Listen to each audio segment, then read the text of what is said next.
Assalamualaikum warahmatullahi wabarakatuh. Perkenalkan, nama saya Nisa Dia Jayani Nugraha, NRP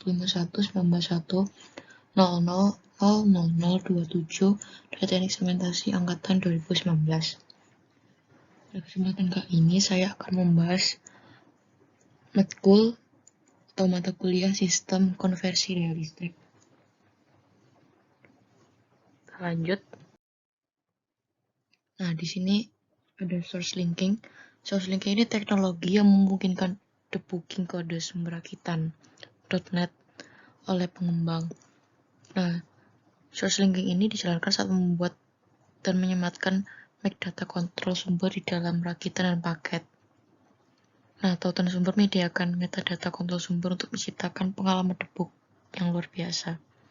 Nah, di dalam source linking ini terdapat karakter seperti CMOS, CMOS, PMOS, NMOS, dan MOSFET. Lalu di sini ada noise margin. Noise margin di sini adalah amplitude tegangan maksimum dari sinyal AC yang dapat ditambahkan secara aljabar ke tingkat input kasus terburuk bebas noise tanpa menyebabkan tegangan output menyimpang dari tingkat tegangan logika yang diizinkan. Kalau di sini ada power elektronik.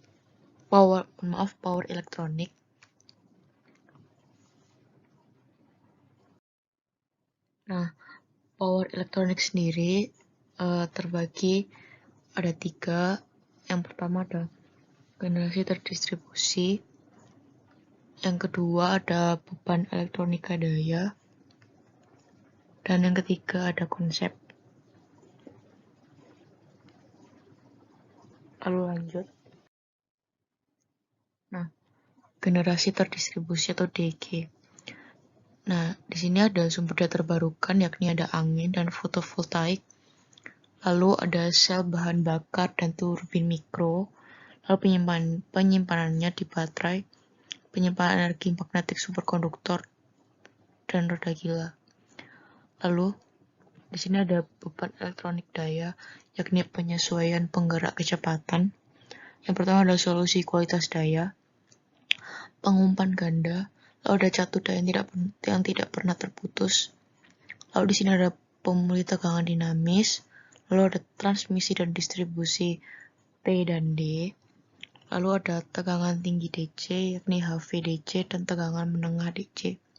Sistem transmisi AC fleksibel, yakni kompensasi shunt dan seri dan pengontrol aliran daya terpadu. Lalu lanjut. Nah, ada konsep dari power electronics. Bagian power switching di sini membahas ada MOSFET in switching, lalu ada latch up dalam sirkuit CMOS.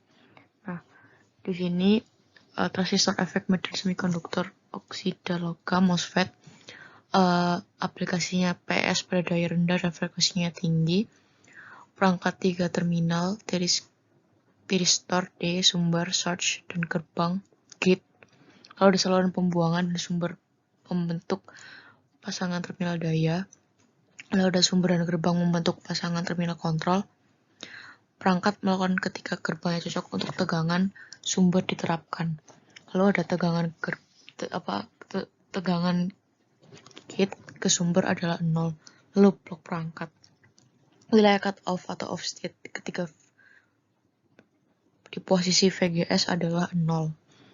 Lalu wilayah resistensi keadaan on ketika VGS lebih besar dari VGS ya.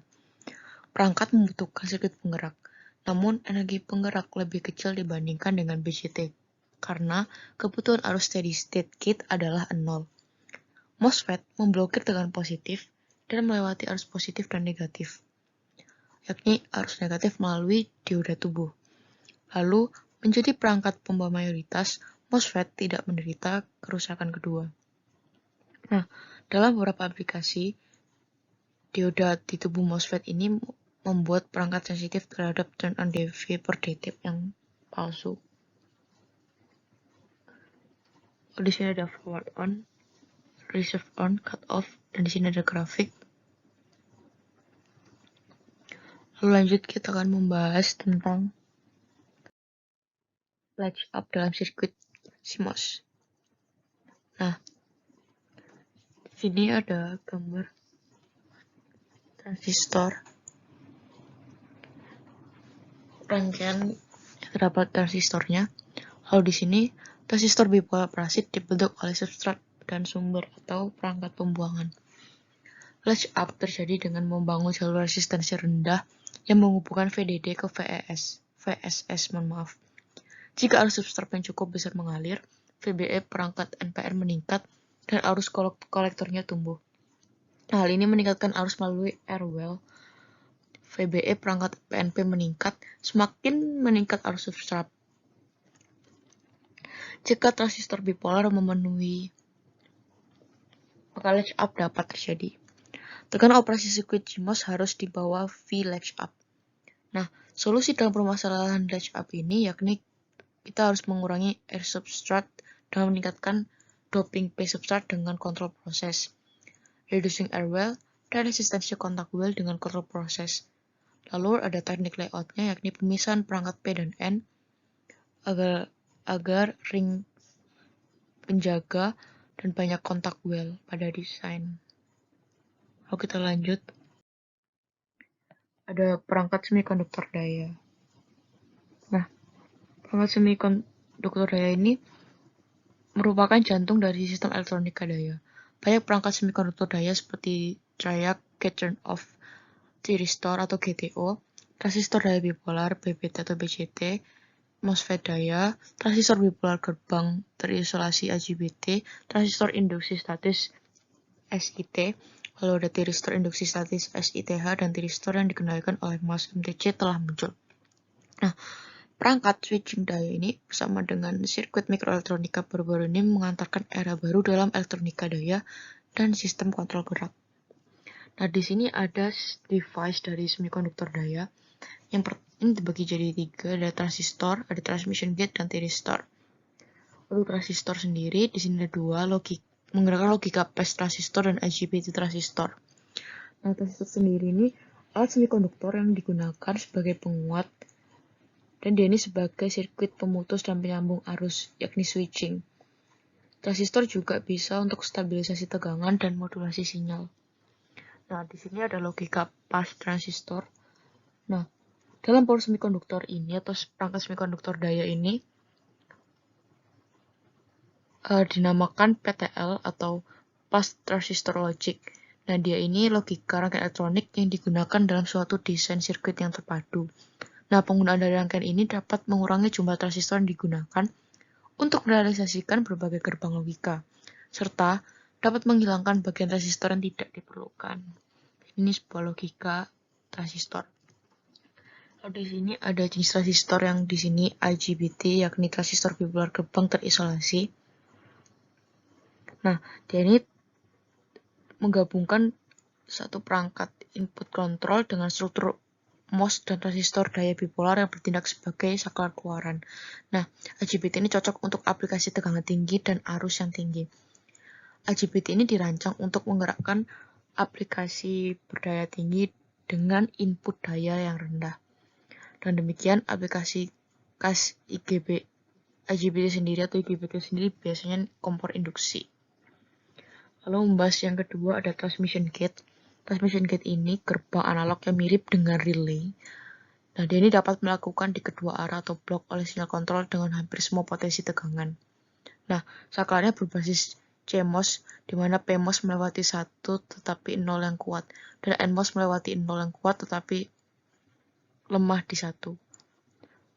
PMOS dan NMOS di transmission gate ini bekerja secara bersamaan. Lalu di sini ada thyristor. Di sini ada 2 macam, MCT thyristor dan GTO thyristor. GTO. Nah, MCT thyristor ini dikendalikan oleh MOS.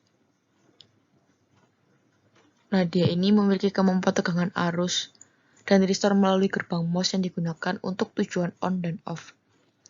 Nah, MCT thyristor ini digunakan dalam aplikasi daya tinggi seperti frekuensi yang besar, konduksi rendah, dan digunakan dalam proses yang lebih lanjut. Lalu ada GTO thyristor. Dan dia ini mengatasi masalah utama thyristor dengan memastikan mekanisme turn off melalui terminal gerbang. Nah, GTO ini Dia ini perangkat switching semikonduktor 3 terminal bipolar, yakni pembawa minoritas yang dikendalikan. Mirip dengan tiristor konvensional, terminalnya adalah anoda, katoda, dan gerbang. Seperti namanya, ia memiliki kemampuan mematikan gerbang. Nah, tidak hanya mampu menghidupkan arus utama dengan sirkuit penggerak gerbang, tetapi bisa untuk mematikannya juga. Arus gerbang positif kecil memicu GTO ke mode konduksi dan juga oleh pulsan negatif di gerbang, ia mampu dimatikan. Sekian dari pembahasan saya mengenai sistem konversi daya listrik. Kali ini, mohon maaf bila ada salah kata. Assalamualaikum warahmatullahi wabarakatuh. Terima kasih.